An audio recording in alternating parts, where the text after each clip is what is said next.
આપણે જોઈએ કે સ્વાધ્યાય 7.2 દાખલા નંબર 1 આપણે 7.1 પૂરું કર્યું હતું અહીંથી દાખલા નંબર 1 છોકરાઓ અહીંથી છે ને આપણે વિકલનમાં જેમ આદેશ લેતા તેમ આદેશની રીતથી આગળ વધવાનું છે આદેશની રીતથી તો બાળકો આદેશની રીતમાં તમારે શું જોવાનું મોસ્ટ ઓફ તમારે છેદને જ જોવાનું હશે છેદને આદેશ તરીકે લઈ અને એનું વિકલન કરવાનું થાય તો અંશ આવી જાય છે કે નહીં ચેક કરવાનું અંશ આવી જાય છે કે નહીં ધારો કે હું છેદને લઉં ધારો કે 1 + x² = t મેં આદેશ લીધો બરોબર ધારણા કરી તો આનું વિકલન કરવાનું બતો 1 નું 0 થઈ જશે x² આપણે જોઈએ કે 2x અને આપણે જોઈએ કે t ની આપણે જોઈએ કે t ની સાપેક્ષ વિકલન કરવાનું સામે t છે ને તો t ની સાપેક્ષ આપણે જે ધારણા કરી e સાપેક્ષ વિકલન કરવાનું તો t ની સાપેક્ષ વિકલન કરવાનું છે તો 2x dx dt અને t નું કેટલું તો કે 1 t ની સાપેક્ષ વિકલન કર્યું એટલે 1 થઈ જશે બાળકો ખાસ ધ્યાન રાખજો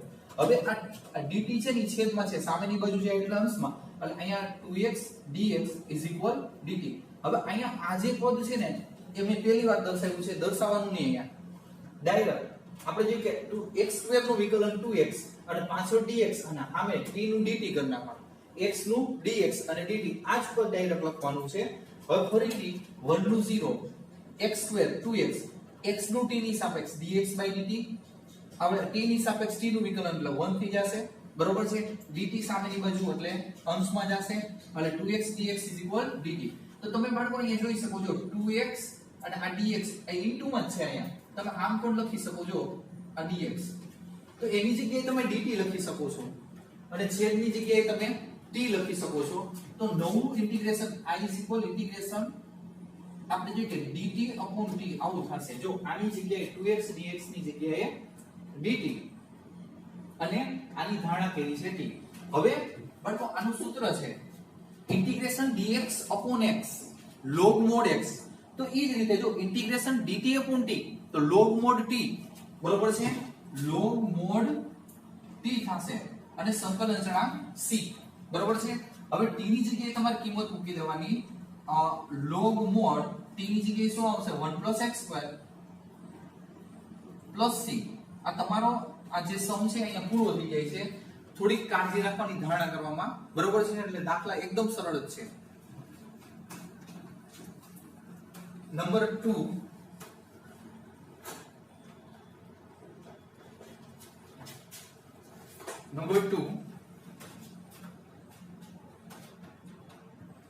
આપણે જો કે I integration log x all/² upon x dx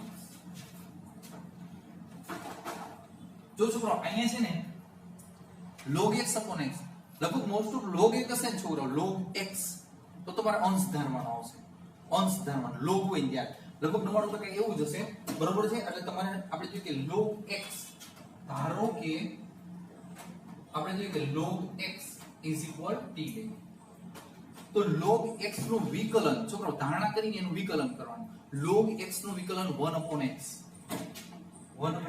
પાછું x નું dx કરી નાખવાનું અને સામે t નું dt કરી નાખવાનું તો અહીંયા તમે જો dx/x તો dx/x = dt તમે લખી શકો અને અહીંયા log x એની જગ્યાએ તો t નો વર્ગ થઈ જશે બાળકો ઉપર વર્ગ છે તો અહીંયા t મૂકશો એટલે ઉપર વર્ગ t² અને dx/x તો એની જગ્યાએ dt તો અહીંયા જો આખી પદાવલી t વાળી થઈ ગઈ છે તો આનું સંકલન એકદમ સરળ ઘાત વધારી દો ધારો કે આપણે જો કે x² હોય તો એનું સંકલન કરો તો એક ઘાત વધી જાય x³ / 3 તો એ જ રીતે અહીંયા t⁵ + c t ની કિંમત log x તો અહીંયા log x⁵ upon 3 + c બરાબર આ દાખલો અહીંયા પૂરો થઈ જાય છે નંબર 3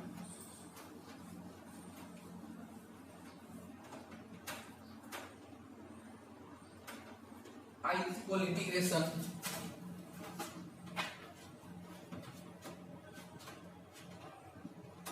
આપણે જો કે અહીંયા ઉપર અંશમાં 1 છે 1 ની જગ્યાએ તમે dx લખ્યો અને x બ્રેકેટમાં x પ્લસ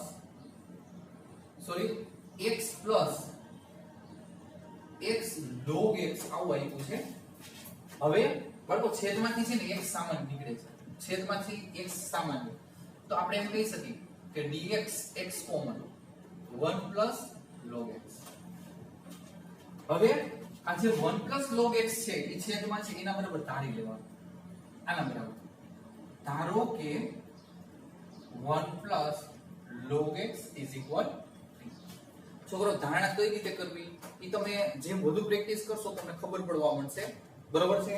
હવે આનું વિકલન 1 નું 0 log x 1 upon x into dx is equal. તો બાળકો તમે જો dx upon x is equal dt લખી શકાય અને આની જગ્યાએ તમારે t લખવાનું છે. ધારણા કેવી છે તો integration dx upon x is equal dt, તો ઉપર dt અને છેદમાં t. બરોબર છે. આની જગ્યાએ t. તો આનું સંકલન એકદમ સરળ, integration dx upon x log mod x, તો integration dt upon t log mod t plus c. તો હવે t ની જગ્યાએ કિંમત મૂકી દો. તમે જે ધારણા કરી છે log mod 1 plus log x plus c. જો આ log આ t ની જગ્યાએ શું છે 1 plus log x અને સંકલન અચળાંક c. આ રીતે નંબર 4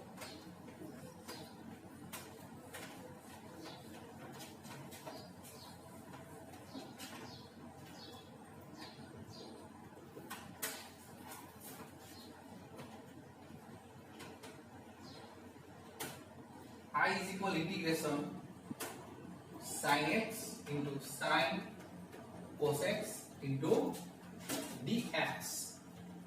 તો બાળકો અહીંયા આવી રીતની પોઝિશન હોય ને બાળકો ખાસ ધ્યાન રાખજો. આ જે sin છે એનો થીટા કોણ છે તો કે cos છે. આવી રીતે એટલે લગભગ 99% એવું થાય છે કે આ જે થીટા એના બરાબર ધારવા થાય. તો આ જે cos છે એના બરાબર ધારી લો. ધારો કે cos x is equal cos નું આપણે જોઈએ કે વિકલન minus sin x into dx is equal dt.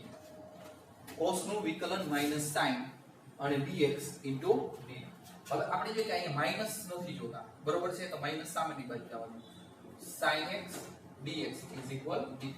એટલે આ જે sin અને dx બે ભેગા કરો sin x dx is equal minus dt તમે લખી આવો. તો આપણે જોઈએ કે માઈનસ લખવા છે આ કિંમત મૂકો. કિંમત જો આ બે તો ભેગા આ તમારી પાસે છે એ જગ્યાએ માઈનસ dt. હવે અહીંયા sin ના sin આ cos ની જગ્યાએ t એટલે અહીંયા થઈ ગયું sin t. બરોબર છે. sin t ઇન્ટિગ્રેશન અને આ માઈનસ dt તો માઈનસ આગળ લઈ લેવાનું, ઇન્ટિગ્રેશન ની બહાર કાઢી નાખવાનું અને dt અંદર લઈ લેવાનું. બરોબર છે.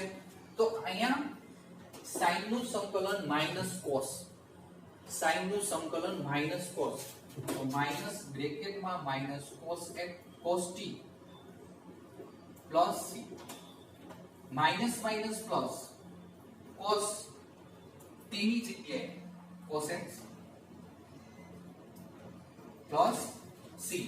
નંબર 4 આ નંબર 4 છે કમ્પ્લીટ. Number 5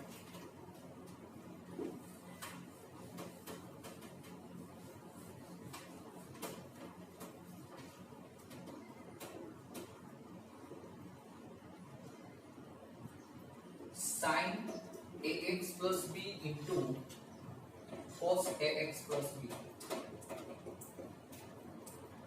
into dx. બરાબર. બોર્ડ ઉપર ધ્યાન ખાસ. હવે પોઝિશન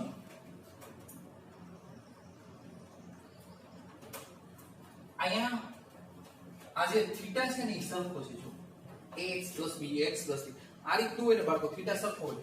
અહીંયા 2 જોઈએ છે મારે તો અહીંયા 1/2 ઇન્ટિગ્રેશન 2 આ sin ax plus b into cos ax plus b into dx. તો તમે વિચારો તમને યાદ હોય તો 2 sin x into cos x x જો થીટા સરખો છે તો આનું સૂત્ર શું sin 2x is equal to 2 sin x into cos x. તો આને એ જ રીતે ભેગું કરી દો.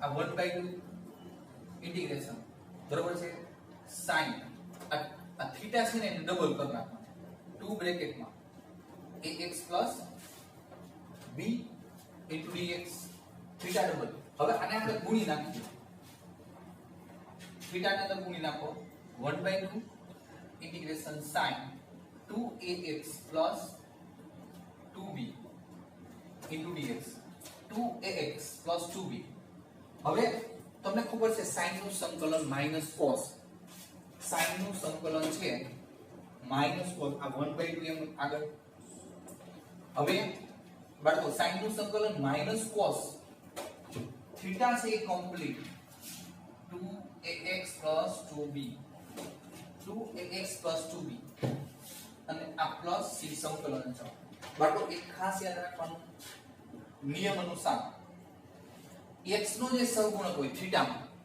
x નો જે સહગુણક હોય છેદમાં મૂકવાનો આ 2a નિયમ અનુસાર સૂત્ર છે બરોબર છે x નો સહગુણક છે છેદમાં આવી જવાનો છે તો આ અહીં ગુણાશે 2 ગુણ્યા 2 એટલે આપણે જોઈએ કે 4 થશે આ માઈનસ આગળ એટલે -1/4a થઈ જશે અને અહીંયા આપણે જોઈએ કે cos 2ax 2b c ખાસ ધ્યાન રાખજો છોકરાઓ થીટામાં જે x નો જો x2 નથી બોલતું x નો સહગુણક છે એ છેદમાં લેવાનો નિયમ અનુસાર બરોબર છે હવે આ વારંવાર આવશે ધ્યાન રાખજો x નો સહગુણક લખતા ભૂલવાનો નહીં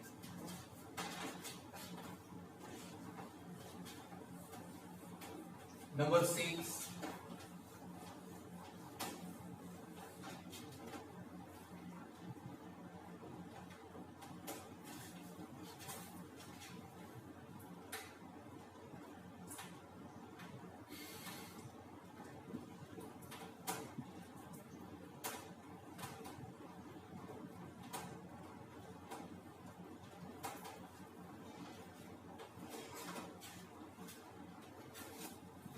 ચાલો બાળકો બોર્ડ ઉપર ધ્યાન હવે જો આ દાખલો બે રીતે થાય છે આપણે જે કે પહેલી રીત થોડી અઘરી પણ આપણે જે કે એકવાર પાવર આવી ગઈ એટલે સેલી થઈ જશે હવે આને આપણે દર્શાવવું હોય તો આમ પણ દર્શાવી શકીએ ax b raised to 1/2 dx વર્ગમૂળ ને ઘાત સ્વરૂપે 1/2 વડે દર્શાવી શકીએ આપણે તો બાળકો અહીંયા આપણે જોઈએ આપણે જોઈએ કે આ આખું કમ્પ્લીટ એક ax b એક બ્રેકેટ છે હવે આ પ્રકારનું બ્રેકેટ છે ત્યારે જો ax b એટલે 2x 3 2x 3 x બરોબર છે પછી એ રીતે ગમે તે હોઈ શકે 5x હોઈ શકે બરોબર તો આપણે જે કે આનું ડાયરેક્ટ તમે સંકલન કરી શકો આપણે જે કે મેં તમને જે પીડીએફ મોકલી છે એમાં તમે જોજો સૂત્રો અમુક છે સાઈડમાં લખેલા કે આપણે આ રીતે હોય કે integration f of ax b તો આને આપણે એમ કહી શકીએ dx કેપિટલ F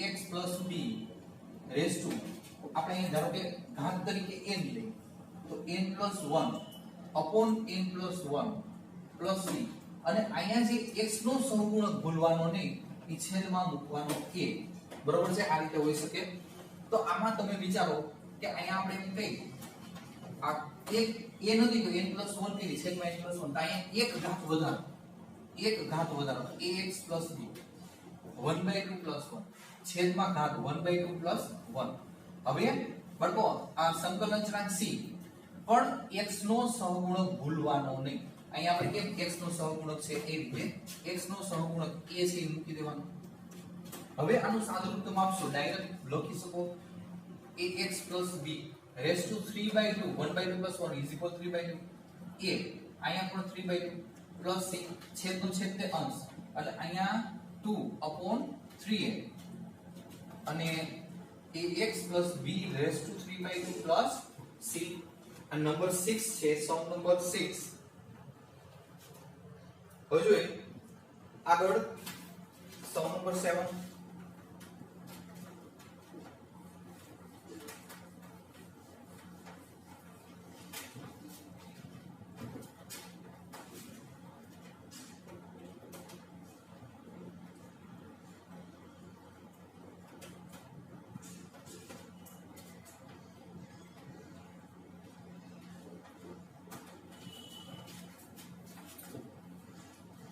બરાબર અહીંયા તમે જો ઇન્ટિગ્રેશન x √x + 2 આ રીતની પોઝિશન હોય તો ખાસ તમારે યાદ રાખવાનું આ જે 12 નો x હોય ને એને આની જેમ પરિવર્તન કરવાનું, અંડરરૂટ માં નહીં, બરોબર છે, x + 2 માં પરિવર્તન કરવાનું. એટલે જો આ x છે એમાં મેં 2 ઉમેર્યા, બરોબર છે, અને આપણે જોઈએ કે 2 છે ને મેં બાદ કર્યા, એટલે આ ઉડી જશે. એટલે ફરી પાછું એક આ વર્ગમૂળ વાળો કાઉન્સ છે એ 12 લઈ લો, x + 2 raise to 1/2 into dx. વર્ગમૂળને મેં 1/2 વડે દર્શાવ્યું.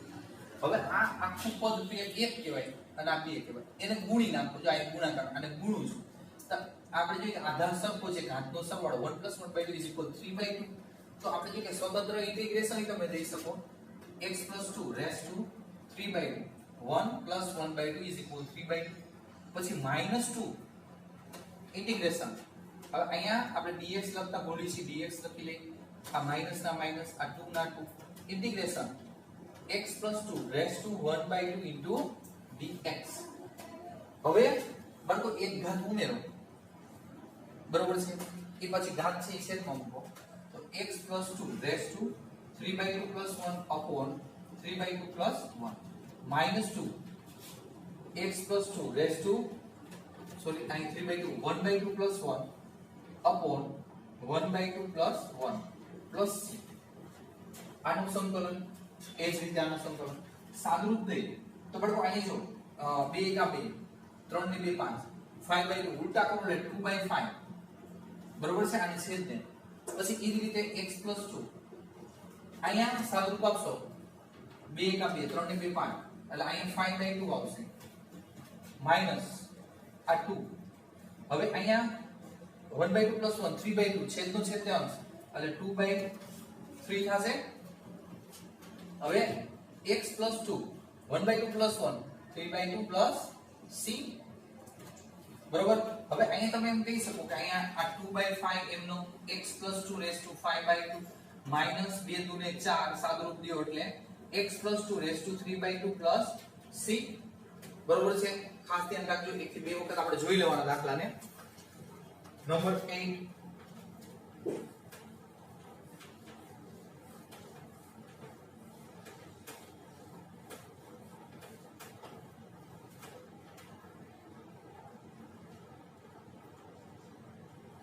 આપણે જોઈએ x I integration x under root 1 plus 2x square dx 2x square dx. બરાબર. અહીંયા જો અહીંયા મેં તમને હમણાં કીધું આ રીતે વર્ગમૂળ વાળું હોય ત્યારે, પણ જો અહીંયા છે ને x સ્ક્વેર છે ને આ x આગલા દાખલામાં છે ને અંદર ને વર્ગમૂળની અંદર x હતો ને બાયરી x હતો, અહીંયા x સ્ક્વેર છે એટલે એ રીતે ન કરાય. હવે આ x સ્ક્વેર વાળું પદ હોય ને એને ધારી લેવાય એટલે સહેલું થઈ જાય. જો ધારો કે 1 plus 2x square is equal t, વિકલન કરશો એટલે આનું 0, અહીંયા b આગળ એટલે 4x એક ઘાતનું છે અને dx is equal dt. 4 ને છેદમાં લઈએ dt/4 થઈ ગયા. જો આ x અને આ dx બે ભેગા એટલે x dx તો એની જગ્યાએ dt/4 લખી શકો તમે, અને અહીંયા અંડર રૂટ માં t લખી શકો. તો આપણે એમ કહી શકીએ જો ઇન્ટિગ્રેશન આપણે એમ કહીએ કે આની જગ્યાએ અંડર રૂટ માં t, બરોબર છે. હવે x dx તો dt/4 અહીંયા dt upon 4 છે એ 1/4 આગળ. હવે બાળકો ઇન્ટિગ્રેશન આ 1/4 integration t raised to 1/2 into dt. તમને ખબર જ છે એક ઘાત વધારી દો તો t raised to 1/2 plus 1 1/2 plus 1 1/2 plus 1 plus c. સાદુરૂપમાં આપણે જોઈએ 1/4 સાદુરૂપ આપશો t raised to 3/2 1/2 plus 1 is equal 3/2 છેદમાં 3/2, બરાબર છે, પ્લસ c. હવે છેદનું છેદતાંશ 1/4 ગુણ્યા 2/3 અને t ની કિંમત જે ધારણા છે 1 plus 2x square raised to 3/2 plus c. તો બાળકો અહીંયા છેદ ઉડ્યા જો 2 તો 1/6 થઈ ગયા. આ એમનો 1 plus 2x square raised to 3/2 plus c. દાખલા નંબર 8, બરોબર છે. હવે આ દાખલા નંબર 8 સુધી આપણે કર્યું છે, વ્યવસ્થિત તમે જોઈ લેજો એક વખત, બરોબર. ન સમજે અહીંયા ફોન કરીને પૂછી શકો છો, કાળજી રાખજો.